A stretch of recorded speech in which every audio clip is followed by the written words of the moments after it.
Another massive police raid here at the Pacific Mall in Markham. Thousands of items were seized on raids on several stores here. Of course, now this mall was made infamous in a U.S. government report earlier this year, which labeled it as one of the most notorious sources for knockoff goods.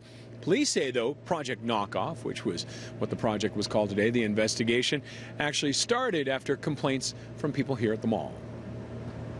A lot of this project stemmed from calls and complaints and reports from members of our community. So our community became aware of the fact that this was going on. There was a report that came out earlier on in the year or late last year that sort of indicated that this activity was going on. And as a result of that, the community took notice and started to call us and encourage us to take some action on that. Now, 7 stores were raided this morning, as well as one home. Throughout the day, officers stood guard as boxes of items, a mix of clothing, accessories, electronics, all seized as evidence. Now, store owners and the mall actively involved in this months-long project, this investigation. But Lauren Lipkiss, who helps track down counterfeit goods for well-known brands, says more is needed to be done. He says a recent report showed that border guards here made some 60 seizures at ports over the last 3 years, compared to tens of thousands in the U.S. in that same time.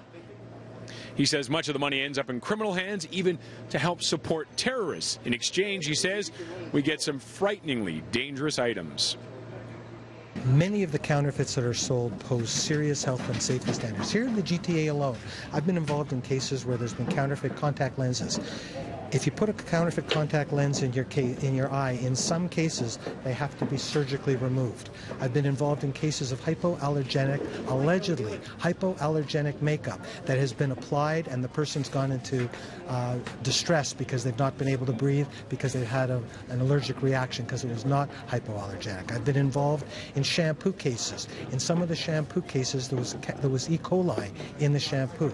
Been involved in counterfeit toothbrush cases where the glue was so substandard that it was allowing the bristles to go down your throat, causing a serious health risk. I've been involved in counterfeit electronics, counterfeit SD cards, counterfeit electrical products, counterfeit toys that have substandard parts and toxic paint. You name it. There's anything and everything is being counterfeited.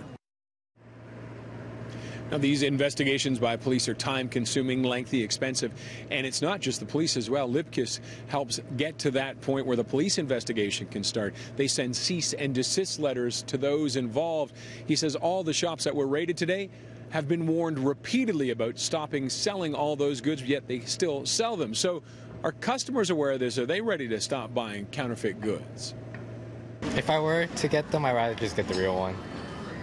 Why's that, though? So I don't get called out being fake. It's all about the look, right? Sure, I guess. I don't like counterfeit stuff. Yeah.